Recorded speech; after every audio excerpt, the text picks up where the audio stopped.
नमस्कार। पंजी कहिन चैनल में आपका स्वागत है। मैं हूं पीयूष पंत और आज हम जो बात शुरू कर रहे हैं उससे पहले एक अपील आप सबसे है कि इस चैनल को ज़्यादा से ज़्यादा देखिए, इसको ज़्यादा से ज़्यादा लाइक करिए, इसको सब्सक्राइब कीजिए और ज़्यादा से ज़्यादा संख्या में शेयर कीजिए, क्योंकि आपका सहयोग ही जो है हमारी हौसला अफजाई करेगी और हमें आपकी बात को आगे बढ़ाने में, उसको सामने रखने में हमें जो है एक और हिम्मत मिलेगी। आज की बात हम कर रहे हैं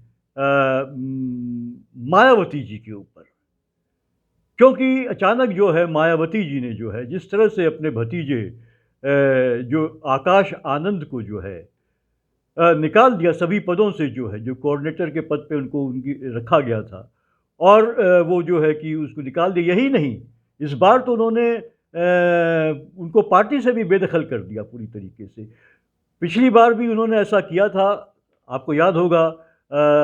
लोकसभा चुनाव के बाद उन्होंने जो है या उस दौरान जो है उन्होंने ये एक एक जो भाषण दिया था आकाश आनंद ने चुनाव के दौरान, और तो उसके बाद जो है मायावती ने सारे जो है पदों से उनको बेदखल करके कर दिया गया था, लेकिन बसपा की सदस्यता से उनको बाहर नहीं किया था। इस बार तो मायावती ने जो है कि उनको पार्टी से भी निकाल बाहर किया है। और ऐसा इस समय क्या हुआ, ऐसा ये बड़े कयास लगाए जा रहे हैं। पिछली बार तो ये साफ था कि जिस तरह से आकाश आनंद ने जो है कि एक सभा में जो है एक सभा में, चुनावी सभा में भारतीय जनता पार्टी पे जो है कि आक्रमण किया था और कहीं न कहीं उनको दलितों के दुश्मन के रूप में पेश करने की कोशिश की गई थी। तो कहीं न कहीं ऐसा कहा जा रहा था कि इसके चलते जो है भारतीय जनता पार्टी ने एक दबाव बनाया था और मायावती ने जो है आकाश आनंद से सारे पद जो है पार्टी के नेशनल कोऑर्डिनेटर सहित सारे पद पार्टी से छीन लिए थे। लेकिन अभी क्या हुआ, अचानक क्या हुआ है? ऐसा लग रहा है या कहा जा रहा है कि जो है कि कहीं न कहीं जो मायावती को लगता है कि जो है कि आकाश आनंद जो है वो अपनी पत्नी जो है डॉक्टर प्रज्ञा और उनके पिता यानी कि मायावती के जो समधी हैं, जिनको उन्होंने राज्यसभा में भी भेजा है था, उनको जो है अशोक सिद्धार्थ, वो उनको भी उन्होंने पहले पार्टी से निकाला और उनको ऐसा आशंका लगती है कि उनके प्रभाव में कहीं न कहीं जो है आकाश आनंद जो है वो जो है भारतीय बहुजन समाज पार्टी के जो है खिलाफ भी जा सकते हैं। लेकिन दरअसल मायावती को डर है कि कहीं न कहीं जो है कि आकाश आनंद जो है वो फिर से जो है भारतीय जनता पार्टी के खिलाफ कुछ बोल न दे, क्योंकि जो तेवर उनके हैं, जो तेवर से वो भाषण देते हैं और एक जो युवाओं को जो है कि वो आकर्षित कर रहे हैं, बहुजन समाज पार्टी या बहुजन समाज के जो युवाओं को वो आकर्षित कर रहे हैं, वो अपने जो है एक तल्ख तेवर के चलते ही आकर्षित कर रहे हैं। जिस तरह से वो आक्रमण करते हैं भारतीय जनता पार्टी और उसके ऊपर और उसकी जो हिंदुत्व की राजनीति है, और जिस तरह से जो है कि आदिवासियों का शोषण होता है और जो मनुवादी संस्कृति है उसके खिलाफ सीधा वो आक्रमण करते हैं। तो कहीं न कहीं भाजपा को लगता है कि इससे खतरा पैदा हो सकता है, और जो भारतीय जनता पार्टी जो है दलित वोट बैंक को और खासकर जाटव वोट बैंक को जो मायावती का है अपनी ओर खींचने की कोशिश लगातार कर रही है, उसको जो है खतरा दिखाई दे रहा, और कहीं न कहीं जो है उसने मायावती पे ये दबाव बनाया हो सकता है, ऐसी संभावना दिखाई दे रही है। लेकिन तो मायावती क्या उनके दबाव में, भारतीय जनता पार्टी के दबाव में है? ऐसा ही दिखाई दे रहा है कि मायावती कहीं न कहीं जो है भारतीय जनता पार्टी के दबाव में ही काम कर रही है। ये बात जो है 2024 के लोकसभा चुनाव में साफ-साफ दिखाई दे गया था कि जिस तरह की मायावती ने उसके बहुत पहले ही जो है भारतीय जनता पार्टी पे का आलोचना करना बंद कर दी थी, कम कर दी थी, और जो है बाद में जिस तरह उन्होंने कैंडिडेट उतारे, सीधे कहीं ना कहीं जो है ये कहा जाने लगा कि मायावती एक बी टीम के रूप में जो है भाजपा की वो काम कर रही हैं। लेकिन मुझे लगता है, देखिए, कहीं ना कहीं मायावती जो है लगातार जो है अपने को असुरक्षित महसूस करती जा रही हैं। मायावती को लग रहा है कि अब उनके बस का है नहीं बहुजन समाज को नेतृत्व देना। और ये जो है कि आंकड़े भी यही बता रहे हैं। मायावती, आपको याद होगा कि जब 2001 में माननीय काशीराम ने जो है अपना उत्तराधिकारी बनाया था मायावती को 2001 में, उसके बाद से मायावती के जो तेवर थे, जिसके चलते जो है कि काशीराम ने उनको बहुजन समाज पार्टी में जो है शामिल किया और उनको लगातार वो उनके निकट होती चली गई। और फिर जो है 2001 में माननीय काशीराम जी ने जो है उनको जो है अपना उत्तराधिकारी डिक्लेयर कर दिया। और तब से मायावती जिस तेवर में जो है आई थी, उसका परिणाम था कि बहुजन समाज पार्टी लगातार जो है अपने सफलता के झंडे गाड़ रही थी। अगर आप देखिए तो 2001 के बाद चुनाव अगर आप देखिए लगातार जो है कि किस तरह से बहुजन समाज पार्टी जो है कि लगातार वोट प्रतिशत में आगे चलती चली गई। वो अगर आप देखें तो मैं लोकसभा चुनाव की बात अगर आपसे करूं तो 2004 में जो है वो बहुजन समाज पार्टी जो है 5,033% उसको फीसदी वोट मिला था। वहीं 2009 के लोकसभा चुनाव में उसको 6.17% प्रतिशत वोट मिला था। फिर 2014 में डाउन हुआ 4.19%, और फिर ये उनका जो है डाउनफॉल शुरू हुआ 2019 में। 2014 में उनको एक भी सीट नहीं मिली थी और 2019 में 3.67% वोट जो है मायावती ने हासिल किया था और उनको उस बार जो है कि 10 सीटें जो है कि लोकसभा की मिली थी। लेकिन वो इसलिए मिल गई थी क्योंकि मायावती की बहुजन समाज पार्टी का एक गठबंधन था अखिलेश यादव की जो है समाजवादी पार्टी के साथ। और ऐसा माना जाता है कि इसी के चलते जो है उनको इतनी सफलता मिली थी क्योंकि उनका जो है वोट प्रतिशत भी 3.67 ही था। लेकिन 2024 में देखिए, जब मायावती ने एक बी टीम के रूप में भारतीय जनता पार्टी के की बी टीम के रूप में वो जो चुनाव लड़ी हैं, तो वहाँ जो है उनका वोट प्रतिशत भारतीय बहुजन समाज पार्टी का 2.07% रह गया। यानी कि लगातार जो है मायावती जब पार्टी में आई थी एक उत्तराधिकारी के रूप में, और जो तेवर के साथ वो आई थी, वो जो है कि और 2007 में देखिए जो जिस उत्तर प्रदेश में वो जिस तरीके से एक उनकी अपने बूते पे सरकार बनाई थी वहाँ पे, वो मुझे लगता है कि वो एक ऐसा पीरियड था जो मायावती जो है वो छा गई थी उत्तर प्रदेश की राजनीति में। और लग रहा था कि इसके बाद तो जो है कि मायावती काफ़ी आगे बढ़ेंगी। लेकिन 2024 आते आते जो है लोकसभा के स्तर पे उनका वोट फीसदी 2.07% पे आके सिमट गया जो है। वहीं जो है जबकि इसके पहले जो है उनका पंजाब में अच्छा खासा, कांशीराम के समय पंजाब में बहुत अधिक प्रभाव अच्छा था। भारतीय जनता बहुजन समाज पार्टी की शुरुआत ही वहाँ से हुई थी और वहाँ से होते होते जो है हरियाणा होते हुए और मध्य प्रदेश और फिर उत्तर प्रदेश जो है अच्छा खासा प्रभाव था। और मायावती के टाइम में भी जो है कि पंजाब से उनके सांसद आते थे जीत के, उनके विधायक जीतते थे। और जो है कि इसके बाद मध्य प्रदेश में अच्छा खासा प्रभाव था बहुजन समाज पार्टी का, और यहाँ तक कि जो है कि दिल्ली में भी बहुत अच्छा प्रभाव था। दिल्ली में जो है कि एक बार तो कम से कम 4 सीटें जो है विधानसभा की बहुजन समाज पार्टी जीत गई थी। लेकिन अब जरा उत्तर प्रदेश की आप देखिए कि जो मैं बात कर रहा हूँ कि किस तरह से मायावती का जो है प्रभाव लगातार क्षीण होता चला जा रहा है। बहुजन समाज पार्टी जो लगातार जो है कमज़ोर होती चली जा रही है।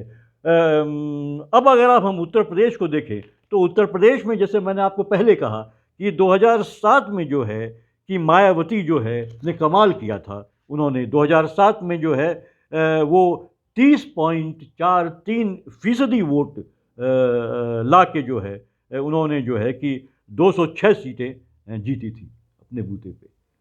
और लेकिन उसके पहले अगर हम देखें तो अगर हम बात करें उत्तर प्रदेश की बहुजन समाज पार्टी की सफलता सबसे ज़्यादा उत्तर प्रदेश में ही रही है। एक तरह से उसको उत्तर प्रदेश की ही पार्टी माना जाता है। हालांकि कांशीराम जी ने इसको शुरुआत की थी पंजाब से, लेकिन बाद में कांशीराम जी ने भी खुद भी उत्तर प्रदेश में बहुत मेहनत करी इस पार्टी को स्थापित करने में। उसी का परिणाम था कि बहुजन समाज पार्टी जो है एक उत्तर प्रदेश की एक बहुत बड़ी पार्टी बन के उभरी, प्रमुख पार्टी बन के उभरी। और अगर हम देखें, आंकड़े देखें तो 1989 में जो है कि बहुजन समाज पार्टी को 9.41% वोट मिले थे उत्तर प्रदेश में, 1991 में 9.44% और 1993 में 11.12% और 1996 में 19.64% और 2002 में 23.06%। लेकिन जब मायावती 2001 में देखिए उन्होंने कमान संभाली थी, उनको उत्तराधिकारी जब कांशीराम जी ने बनाया था, उसके बाद 2002 में 23%, यानी कि 1996 में जो 19.64% था वो 2002 में जाके 23.06% हो गया। एक जंप लगी जो है दलित और जाटव वोटों के बहुजन समाज पार्टी की तरफ आने में। उसके बाद देखिए सबसे बड़ा जो जंप लगा वो लगा 2007 में, जब बहुजन समाज पार्टी को 30.43% वोट उत्तर प्रदेश में मिला। और ये मायावती के व्यक्तित्व का ही कमाल था, उनका करिश्मा जो था वो बहुजन समाज जो है पूरी तरीके से उनकी तरफ आकर्षित था। और वो जो है कि कहीं ना कहीं उनमें एक जो है भावी प्रधानमंत्री भी ढूंढ रहा था, तलाश रहा था। उनको लगा कि अब हमारे समाज के अलावा कोई शक्तिशाली व्यक्ति जो है भारतीय राजनीति में उभर रहा है। लेकिन उसके बाद हुआ क्या, लगातार मायावती कमज़ोर होती चली गई। मायावती में कहीं ना कहीं जो है उसके बाद एक अहम आ गया, और जो ताकत उनको मिली, जनता की ताकत जो मिली, उसके चलते उनमें एक अहंकार आ गया। और यही भारतीय राजनीति में होता है। आप कहीं भी देख लीजिए, कोई भी नेता हो, किसी भी पार्टी का नेता हो, जब उसको लगातार सफलता मिलती है तो उसके अंदर अहंकार आ जाता है, और वही अहंकार जो है उसके डाउनफॉल का जरिया भी बनता है। और यही हमने देखा, मायावती लगातार अपने को असुरक्षित महसूस करती चली गई, जैसे जैसे उनका डाउनफॉल होता चला गया है। अगर हम आप उत्तर प्रदेश की बात करें तो 2012 में हालांकि बहुत कम इनका मत प्रतिशत गिरा था, 25.91% इनको वोट मिला था और 80 सीटें इनको मिली थी। सीटें बहुत कम हो गई थी, जहां 206 सीटें मिली 2007 में, वहीं 80 सीटें पे आ गई ये। और 2012 वो साल था जब अखिलेश यादव जो है वहाँ पे एक अच्छी खासी जो है संख्या में सीटें लाके वहाँ के मुख्यमंत्री बने, उत्तर प्रदेश के मुख्यमंत्री बने। 2017 में फिर मायावती का लगातार जो है गिरावट जारी है, काफ़ी गिरावट होती है। और उनका जो वोट बैंक है, जिसमें मुख्यतः जाटव जो है, जो है कि शेड्यूल कास्ट में जो जाटव वोट है, वो उस पर पकड़ उनकी बहुत तगड़ी रही है। वो जो है एक मुश्त उनको वोट देता रहा है, आप कह सकते हैं, क्योंकि अब वो स्थिति नहीं दिखाई दे रही है। तो वो आप देखिए 2017 में 22.23% पे आ गया, और सीटें भी इनको 19 मिली उत्तर प्रदेश में विधानसभा में।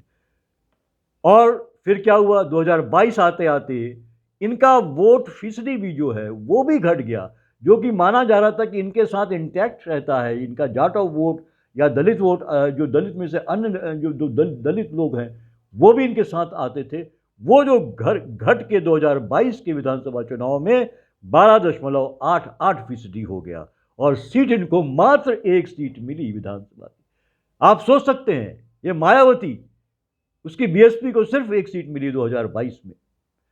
तो ये साफ दिखाई दे रहा है कि जिस तरह से मायावती की ढुलमुल जो है कि एक नज़रिया रहा, एक ढुलमुल स्टैंड उनका रहा, जो है कि वो, और ये वो समय था, देखिए 2022 या 2024 का लोकसभा का हम देख लें, जहां उनको 2.07% चुनाव मत प्रतिशत मिला है।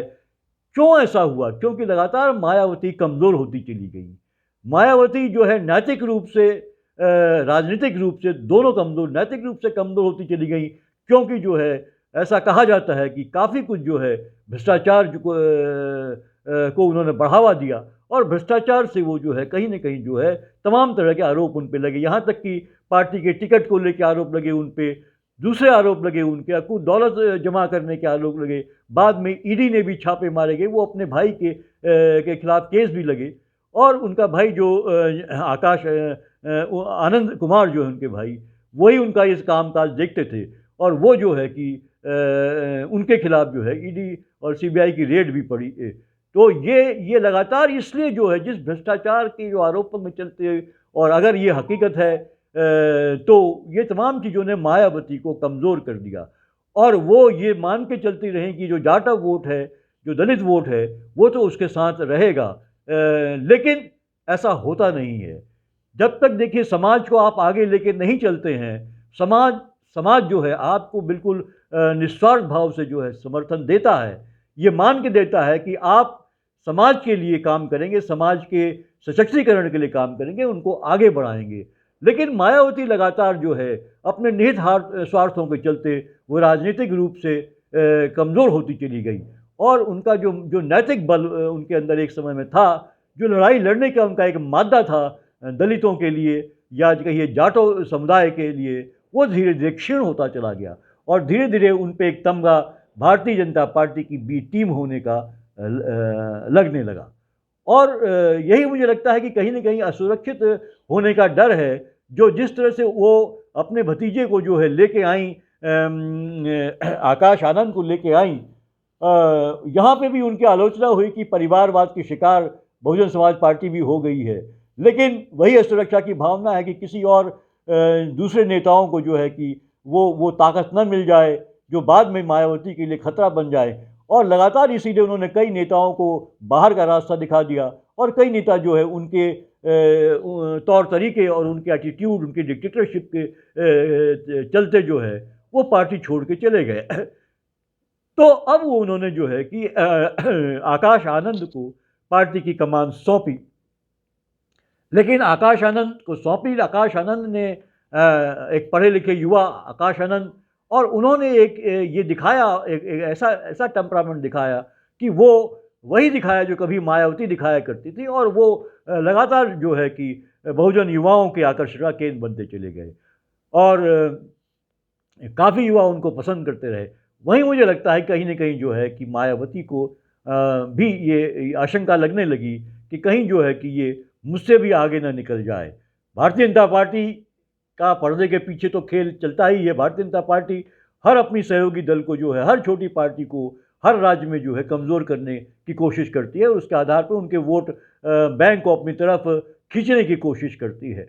तो एक कारण तो ये भी है, लेकिन मुझे लगता है कहीं न कहीं मायावती जिस तरह से राजनीतिक रूप से कमज़ोर होती चली जा रही है, एक असुरक्षा की भावना उनके अंदर जो है घर करती चली जा रही है। अब आप दिल्ली का चुनाव देखिए, दिल्ली के चुनाव में अब क्या स्थिति बन रही है बहुजन समाज पार्टी की, आप देखिए मायावती के ये ढुलमुल रवैये के चलते जो है कभी वो जो है कि भाजपा के पक्ष में दिखाई देती हैं, और कभी वो जो है विपक्षी में दिखने की कोशिश करती हैं। लेकिन उनके इस ढुलमुल रवैये से कोई स्टैंड नहीं लेने से, भारतीय जनता पार्टी की आलोचना नहीं करने से लगातार उनका जनाधार जो है वो कम होता चला जा रहा है। अब मैं हालिया जो दिल्ली में चुनाव हुआ है उसके आंकड़ों की तरफ भी आपका ध्यान दिलाना चाहता हूँ।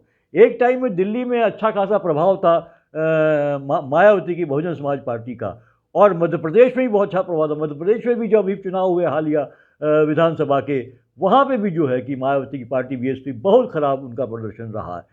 दिल्ली में मैं बताऊँ आपको कि दिल्ली में एक टाइम पर 2008 में जो है बीएसपी को जो है 14.1% वोट मिला था। और बदरपुर की सीट ऐसी सीट हुआ करती थी जहां बहुजन समाज पार्टी का बहुत ज़्यादा प्रभाव था, और वहां से उनका विधायक जीतता भी था।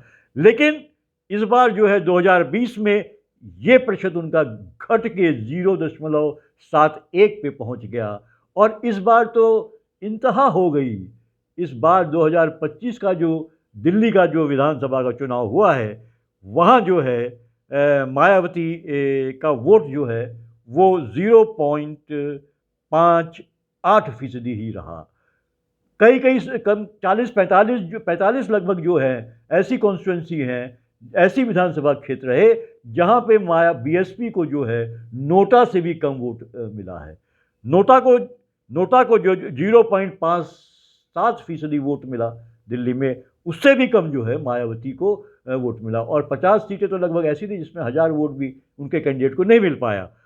तो बीएसपी का ये हाल हो गया है, जबकि मायावती जो यहाँ पे 68 सीटें पूरी लड़ी थी, वो एक बार बहुत देर में उन्होंने डिक्लेयर किया था लड़ने की, और ये भी कहा जा रहा था कि भाई कहीं ना कहीं जो है भारतीय जनता पार्टी के इशारे में वो ये दिल्ली का भी चुनाव लड़ रही हैं, ताकि जो है कि जो जो दलित जो है, जो कांग्रेस की तरफ होता हुआ दिखाई दे रहा था सर्वेक्षण में, या जो आम आदमी पार्टी के साथ एक बड़ी संख्या में था, उनके वोट को काटा जाए ताकि भारतीय जनता पार्टी को बढ़त मिल सके। लेकिन हुआ ये कि उल्टा हुआ, और बहुजन समाज पार्टी बहुत ही खराब प्रदर्शन करके आई वहाँ इस चुनाव में। तो ये मायावती का लगातार ये अवसान है, राजनीतिक अवसान दिखाई दे रहा है। जिस तरह से एक फ्रस्ट्रेशन में वो जो है कि इस तरह के निर्णय ले रही हैं, और जो उनका भतीजा जो है, जो उनके लिए आगे बीएसपी को आगे बढ़ा सकता था और स्थापित आगे और आगे ले जा सकता था, उसकी गिरती साख को वो बेहतर बना सकता था या उसको एक अच्छा बना सकता था, क्योंकि उधर चंद्रशेखर आज़ाद भी जो है लगातार दलित वोट बैंक में सेंधमारी कर रहे हैं, और खासकर जाटव वोट बैंक में, मायावती के वोट बैंक में सेंधमारी कर रहे हैं। दिल्ली में भी वो 8 सीटों में चुनाव लड़े थे, हालांकि उन्हें भी कोई खास सफलता नहीं मिली, उनका भी बहुत पुअर परफॉर्मेंस रहा। सिर्फ 2 सीट ऐसी थी जहां उनको मायावती की बीएसपी से जो है थोड़ा ज़्यादा वोट मिले थे। लेकिन चंद्रशेखर आज़ाद की तरफ तमाम युवा आकर्षित हो रहे हैं, इसमें कोई डाउट नहीं है। और वही जो है आकाश आनंद जो है इन युवाओं को चंद्रशेखर से जो है खींचने की कोशिश कर रहे थे, अपने को आकर्षित करने की कोशिश कर रहे थे, और उस नैरेटिव को आगे बढ़ा रहे थे जो वाकई नैरेटिव है, जो मनुवादी जो संस्कृति, जो मनुवादी पार्टी है, उसका उसका जो दलितों के खिलाफ जो अत्याचार होता है, जो नज़रिया है, और लगातार समाज में होते हुए हम देख रहे हैं दलितों पे जिस तरह के हमले हो रहे हैं, जिस तरह से उनको घुड़चढ़ी करने से रोका जाता है, जिस तरह से उनके साथ बर्ताव किया जाता है सामाजिक रूप से, इन सब के चलते जो है कि एक ऐसा नैरेटिव वो गढ़ रहे थे आकाश आनंद, जो बहुजन समाज पार्टी को एक जो है कि मुझे लगता है उसी रास्ते पर ले जाता जिस पे कभी मायावती लेके चली थी। लेकिन मायावती को कहीं ना कहीं जो अपनी असुरक्षा से इतनी ज़्यादा वो ग्रसित हो चुकी हैं कि उन्होंने जो है आनन फानन में जो है आकाश आनंद को जो है वो न केवल सभी तरह की जिम्मेदारियों से मुक्त कर दिया, बल्कि उन्होंने जो है कि पार्टी से भी मुक्त कर दिया।